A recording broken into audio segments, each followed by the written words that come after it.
ഞാൻ അഭിനയിച്ചൊരു സിനിമയിൽ പൊറാട്ട് നാടകം എന്ന് പറഞ്ഞാണ് സിനിമയുടെ പേര്. ഞാൻ ഒരു പ്രധാനപ്പെട്ട റോളായിരുന്നു.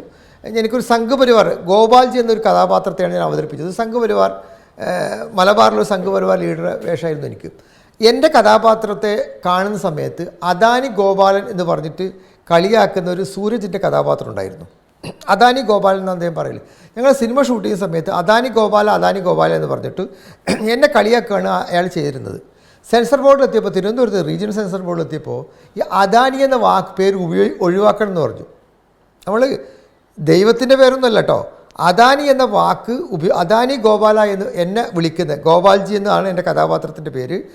പൊറാട്ട് നാടകമാണ് സിനിമ. ഇപ്പോൾ അത് പിന്നെ OTT അവൈലബിൾ ആണ്. അദാനി ഗോപാല എന്ന് എന്നെ അയാൾ വിളിക്കുന്നത് അത് സെൻസർ ചെയ്തു, അദാനി എന്നുള്ള വാക്ക് ഒഴിവാക്കി. അതായത് അത്രയും നമ്മൾ പിന്നെ അത് വലിയ വിവാദമാക്കേണ്ടെന്ന് കരുതി അതിനെക്കുറിച്ച് ആ സമയത്ത് സിനിമയുടെ പ്രവർത്തകർ പുറത്തു പറഞ്ഞില്ല. അപ്പം നമ്മുടെ ഈ ഒരു കാര്യം, നമ്മൾ ഈ സെൻസർ ബോർഡ് കാണിക്കുന്ന ഒരു സെൻസില്ലായ്മ, അവർ അവിവേകം വലിയ തോതിൽ നമ്മൾ ശ്രദ്ധിക്കേണ്ടതുണ്ട്. പിന്നെ ഇത് ഈ നമ്മുടെ ഒരു ഫാസിസ്റ്റ് ഭരണകൂടത്തിൻ്റെ കയ്യിൽ പ്രധാനപ്പെട്ട ഒരു ഉപകരണമായിട്ട് സെൻസർ ബോർഡ് വരുന്നുണ്ട്. ഇപ്പോൾ നമുക്ക് 1920 ഇന്ത്യയിൽ വ്യാപകമായ സെൻസർ ബോർഡ് വന്നത്. ബ്രിട്ടീഷുകാർക്കെതിരെ നമ്മുടെ രാജ്യത്ത് വലിയ തോതിൽ രാഷ്ട്രീയ സമരങ്ങളും മറ്റും കടന്നു വരുന്ന സമയത്ത് ആ രാഷ്ട്രീയ സമരങ്ങളെ പ്രചോദിപ്പിക്കാൻ വേണ്ടി ചെറിയ ചെറിയ സിനിമകൾ, ബ്ലാക്ക് ആൻഡ് വൈറ്റ് സിനിമകൾ 1920 നമ്മുടെ നാട്ടിലുണ്ടാകുമായിരുന്നു. അതിനെ പ്രതിരോധിക്കാൻ വേണ്ടിയാണ് ബ്രിട്ടീഷുകാർ ആദ്യമായിട്ട് സെൻസർ ബോർഡ് ഉപയോഗിക്കുന്നത്.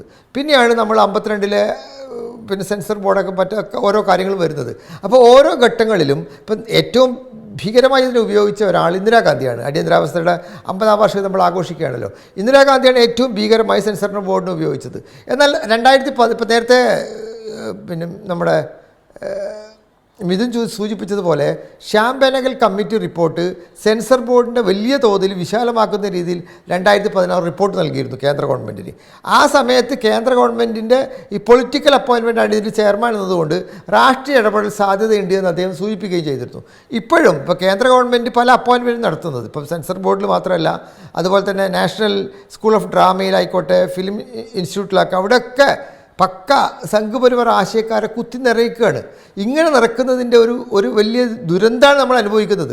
നമ്മൾ മനസ്സിലാക്കേണ്ടത്, ഇന്ത്യ പോലുള്ളൊരു വിശാലമായ രാജ്യത്ത്, നമ്മളെല്ലാ അവകാശങ്ങളും പ്രൊട്ടക്റ്റ് ചെയ്യുന്ന ഒരു ഭരണഘടനയുള്ളൊരു രാജ്യത്ത്, ആ ഭരണഘടനയിൽ നമുക്ക് മൗലികാവകാശമായി പ്രഖ്യാപിക്കുന്ന നമ്മുടെ ഏറ്റവും പ്രധാനപ്പെട്ട സംഗതി എന്ന് പറയുന്നത് ആർട്ടിക്കിൾ 19 ഈ 19 വിരുദ്ധമാകുന്ന തരത്തിൽ സെൻസർ ബോർഡ് പ്രവർത്തിച്ചാൽ കോടതി സ്വാഭാവികം ഇടപെടും.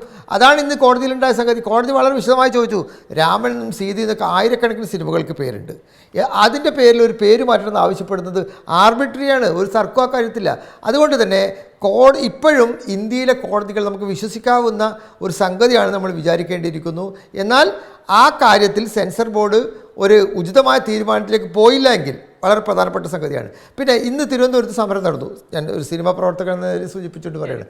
പക്ഷേ ഞാൻ മനസ്സിലാക്കിയെടുത്തോളം ആരൊക്കെയാണ് ആ സമരത്ത് പങ്കെടുത്തത്? ഞാൻ മനസ്സിലാക്കിയെടുത്ത് Janaki versus state of Kerala എന്ന സിനിമയിലെ പ്രവർത്തകരാരും സമരത്ത് പങ്കെടുത്തിട്ടില്ല എന്നാണ് എനിക്കറിയാൻ കഴിഞ്ഞത്. അതായത് അവരിപ്പോഴും ഭയപ്പെടുന്നുണ്ട്. അവർക്ക് ഈ സമരത്തിന് പോയി കഴിഞ്ഞാൽ, സെൻസർ ബോർഡിനെതിരെ സിനിമാ പ്രവർത്തകരോടൊപ്പം സമരത്തിൽ പങ്കെടുത്താൽ അത് അവരുടെ സിനിമയെ ദോഷകരമായി ബാധിക്കുവാൻ ഭയപ്പെടുത്തുന്ന ഒരു മനോഭാവം, ഭയം കൊണ്ട് ജനങ്ങളെ പേടിപ്പെടുത്തി നിർത്തുന്ന, ഞങ്ങൾക്കുള്ള അധികാരം വെച്ച് ഞങ്ങൾ പറയുന്നിടത്ത് നിങ്ങൾ നിൽക്കണം എന്നൊരു തോന്നൽ മനുഷ്യൻ്റെ മനസ്സിലുണ്ടാക്കി ഭീതി പരത്താനുള്ള ശ്രമമായിട്ട് കേന്ദ്ര ഗവൺമെൻറ്റും സെൻസർ ബോർഡും ഇതിനെ ഉപയോഗിക്കുന്നതിലൂടെ നമ്മൾ സംശയിക്കേണ്ടിയിരിക്കുന്നു.